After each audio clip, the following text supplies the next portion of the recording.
today. I'm going to take a little bit of time to talk about exactly what Jillian mentioned, the people that are affected by this debate and people whose lives are really affected by this upcoming decision by the federal government. So I'm going to elaborate on a few points that have been raised from my own experience as a social scientist working in the downtown east side.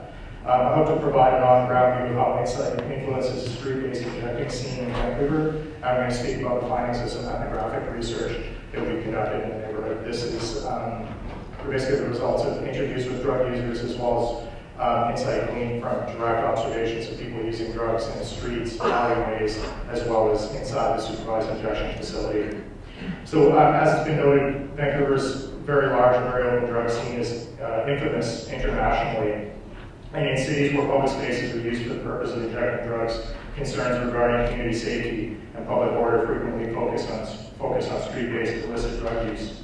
So drug-related disorder plays a prominent role in prompting fears regarding the livability of communities. And public injecting scenes are often regarded as a nuisance and a threat by the general public. So I need to say a few words at this point in time about the health impacts of public injecting.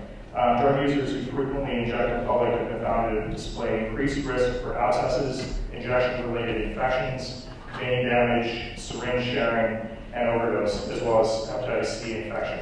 And I just need to pause at this point in time to emphasize that in Vancouver, the number one reason that people that inject drugs are going to the hospital or the emergency room is soft tissue infections like abscesses. These are things that are preventable, but they're largely caused by the unhygienic conditions in which people are injecting and unsafe injection practices. And this really connects with our conversation about insight and supervised injection. So these public injection settings in Vancouver are really alleyways, streets, and parks. And paying attention to how these settings mediate risk serves to highlight how the establishment of safer injecting environments like Insite can serve to stem the harms associated with public injecting as well as injection drug use in general. So talking to people that inject drugs in these kind of spaces, in the alleyways in Vancouver, like the professor was talking about earlier, it's really a situation of extreme risk and despair a lot of times. One person I interviewed remarked that I think the alley is probably the worst place to do it.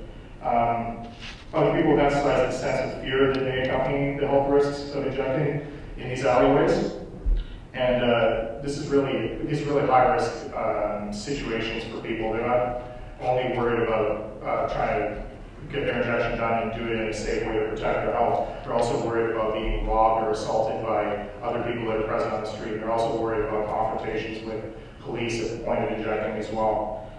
So these situations, the social context of outdoor injection settings really does a lot to impede individual ability to employ safer injecting practices. So this threat of street violence and arrest encourages rushed injecting and the adoption of the most expedient injection practices possible.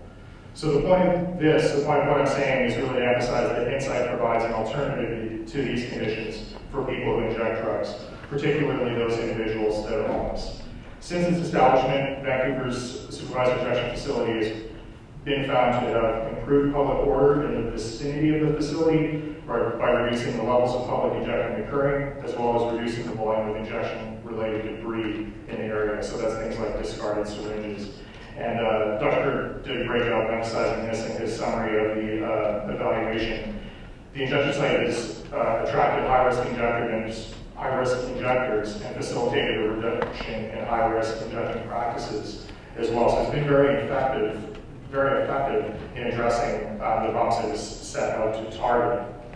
But there's some problems related to the coverage and the impact of the facility because it is such a small-scale pilot study or pilot facility. So we have a facility, as you saw, depicted with 12 booths. There's space for 12 people there. There's approximately 600 people injecting within the injection site within Insite every day.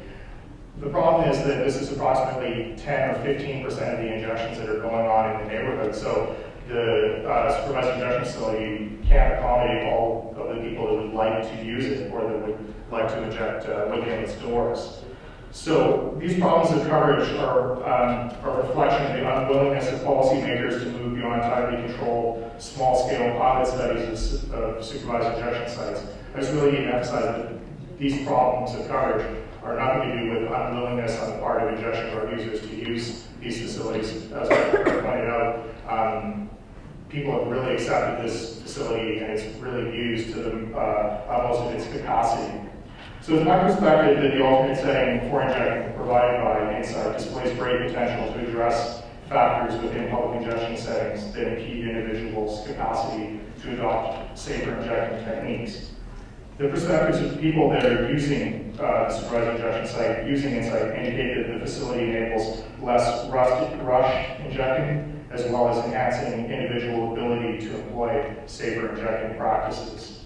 So really what people are saying when we're talking to them is that the site provides them with safety, with a safe place to be. And this is really something that's rare for people that are surviving on the streets, and they really pointed to how important this is to them in the conversations that I've had with them.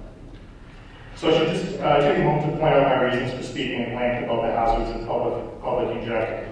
If the federal government does not extend the operation of Insite and the facility is closed in June of this year, we'll undoubtedly see an increase in the levels of public injecting in Vancouver. As Darcy pointed out, there's probably about 18,000 injections that are happening within Insite every month. If the facility is closed, these obviously will be happening somewhere else, and a lot of them are going to be happening outdoors, they're going to be happening on the streets of the downtown east side.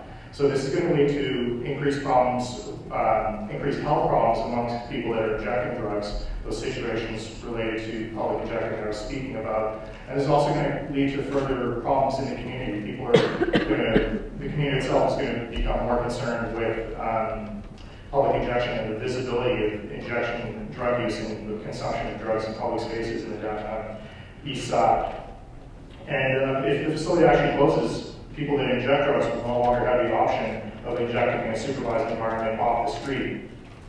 So this is a very important time, and I think it's an important point to reflect on. So if the site is in fact closed in June of this year, we're going to witness a worsening of a public health crisis due to a poor policy decision on the part of our federal government. And I think that would be the message that I would encourage you to take home today. Thank you.